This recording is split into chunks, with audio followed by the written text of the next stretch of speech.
বিয়াৰ পূৰ্বেই নিজৰ জীৱন শেষ কৰিলে এগৰাকী সাংবাদিকে।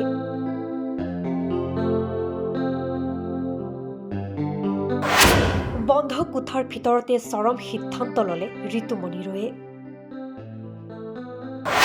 কাৰ্যালয়ৰ টেবুলৰ ওপৰত থৈ গ'ল পৰিয়াললৈ লিখা শেষ টোকা। 5 ডিচেম্বৰত আছিল বিবাহৰ দিন।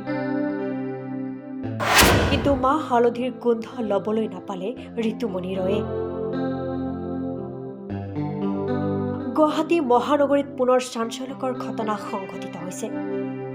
গুৱাহাটী খ্ৰীষ্টান বস্তিত যুৱতী সাংবাদিকৰ এক ৰহস্যজনক মৃত্যু হয়।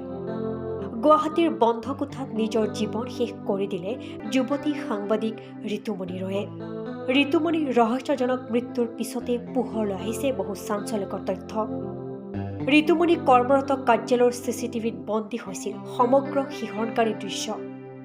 এটা ব্যক্তিগত পৰ্টেলত কৰ্মৰত আছিল যুৱতীগৰাকী।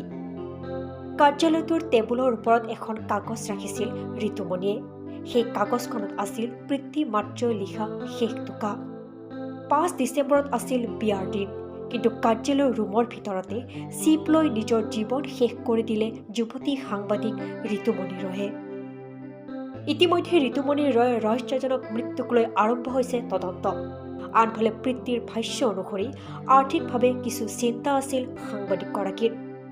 গুৱাহাটী কাহিলীপাৰা পিতৃৰ কোৱাৰ্টাৰত থকাৰ পৰিৱৰ্তে হাতীকত ঋতুমণি ৰয়ে ভাড়াঘৰত বান্ধৱীৰ সৈতে বসবাস কৰিছিল। নাই একো হোৱা নাই। তাই নিজে চিঠি চপাইছে, কৈছে দেউতা চব মানুহগিলা মাতক। মই মাতিলোঁ, কৈছে গোটেই বজাৰ চজাৰ আপুনি কৰক আৰু মই সেই দৰা ঘৰত যিখিনি মান ধৰা কাপোৰ লাগে সেইখিনি মই নিজে কিনিম, বাকীখিনি আপুনি কৰক। বোলো হ'ব, গোটেই মই কৰি আছোঁ।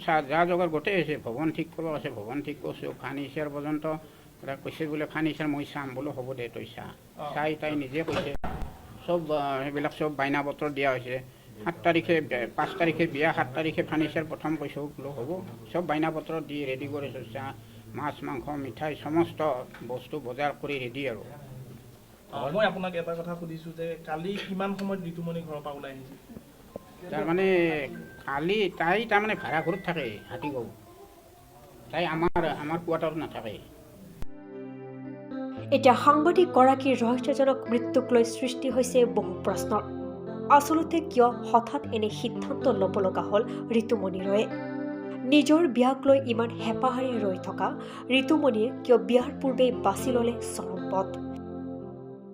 এই সকলোবোৰ প্ৰশ্নৰ উত্তৰ সঠিক তদন্তৰ পাছতহে জানিব পৰা যাব। উল্লেখ্য যে এই ঘটনা সন্দৰ্ভত ঋতুমণি ৰয়ৰ কাৰ্যালয়ত কৰ্মৰত ব্যক্তিসকলে উল্লেখ কৰিছে কেইবাটাও গুৰুত্বপূৰ্ণ তথ্য। তাৰপিছত ৰাতিপুৱা বেলা ডিউটিৰ পিছতে মানে তাই গুচি গৈছে, তিনিমান বজাত গুচি গৈছে। তাৰপিছত আজি পুৱা 7 বজাত মোৰ ডিউটি আছিলে। 7 বজাত আহি পেলাই দৰ্জাখন খুলিব পৰা নাই মই। চাবি আমাৰ 2টা থাকে, এটা চিকিউৰিটিৰ ওচৰত থাকে আৰু এটা তাইৰ ওচৰত থাকে আৰু এটা মালিকৰ ওচৰত থাকে। খুলিব পৰা নাই। চাবিটো খোলাৰ লগে লগে ডাইৰেক্ট খোল খাই গোটেই ওচৰত লক লাগি আছে। লকটো খুলিব পৰা নাই। লগৰজনী খুলিব পৰা নাই। তাৰপিছত চিচিটিভি চাবলৈ কোৱা হৈছে। মালিকে চিচিটিভি চাইছে, ছোৱালীজনী ভিতৰত শুই আছে বুলি কোৱা হৈছে। তাৰপিছতেই তেওঁৰ যিজন হ'বলগীয়া হাজবেণ্ড তেওঁ আছিলে, তেওঁ দৰ্জাখন লকটো ভাঙি দিছে। ভাঙি দিয়া ভিতৰত তেনে অৱস্থা পৰি থকা দেখা পাইছে।